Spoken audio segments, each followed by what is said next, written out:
it's Melanie over at Vancouver Yoga Center here in Vancouver, Washington. And we had a first tutorial of understanding how our pelvis opens in prep for some of these deeper hip flexor motions, poses that we want to do in yoga. And so go back to that first tutorial and get that base information first, and then we'll apply now a little more details. This will be the second tutorial in preps for pigeon pose. So we're going to do a little experiment. We're going to come to hands and knees, and from this hands and knees position, we're going to contrast. We're going to do two opposite things. The first thing we're going to do is take the tail down.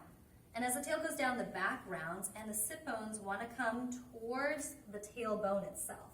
So we're more of a rounded part of our cat-cow. And then we go back into our child's pose with this tucked tail, with the sit bones seeming to want to close into the pelvic floor.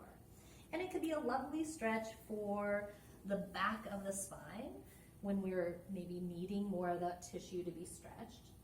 But for our hip element, our hip flexibility element, it's not the best position for the hips. So contrasting that feel to now, we're not going to tuck the tailbone and round. We're going to visualize our sit bones, like I said in my first tutorial, go sit bones wide.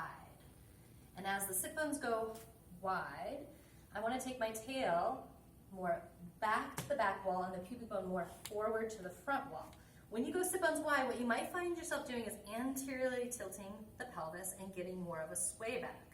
When you go tailbone straight back, that won't get you into a sway back. It won't get you into pinching the sacrum where it meets the lumbar spine. So it's a neutral place, but it's a place where we are actually wider at the pelvic floor.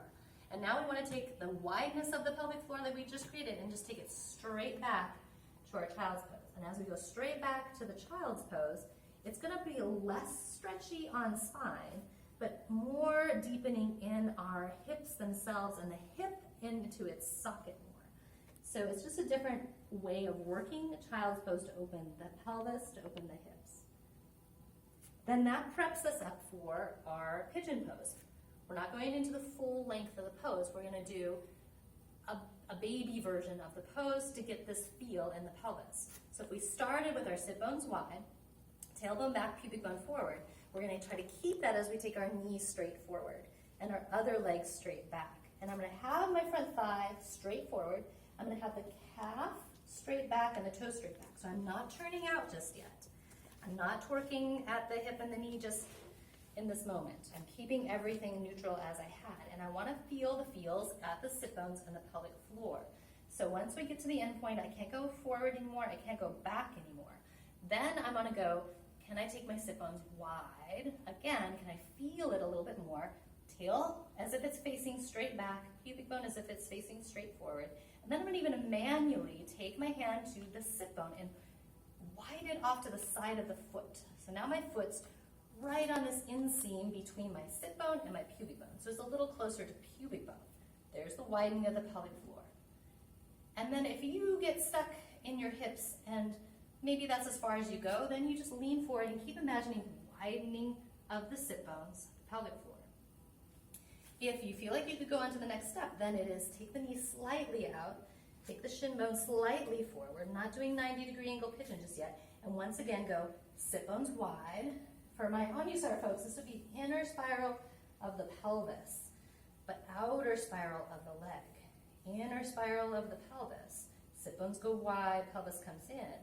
The legs turned out, external rotate. And then maybe you go a little further to the floor with the pelvis. Now, as my sit bone goes wide, out to the side, then the top of the thigh, we want to descend to the ground. And that's the rooting of it back into its hip socket, as it might want to bind up. So that's your first practice, is can you go sit bone wide and thighs descend to where you can descend without twisting at the pelvis, without trying to go for extreme stretch of your shin bone to the top of the mat, just getting what can I feel at my pelvic floor, and can I keep it pretty open as I go back into pigeon. So it's a prep to go deeper, but let's get this stage first before we go into deeper versions of pigeon. We'll have other tutorials on how to get the leg more up there and other rotational components that happen at the leg, the shin, and the foot as well. But for now, we got to really understand the base of which we want to create movement from, which is in the hip socket. Thank you. Thanks so much. This is Melanie at VancouverYogaCenter.com. Come and visit us and see our other tutorials.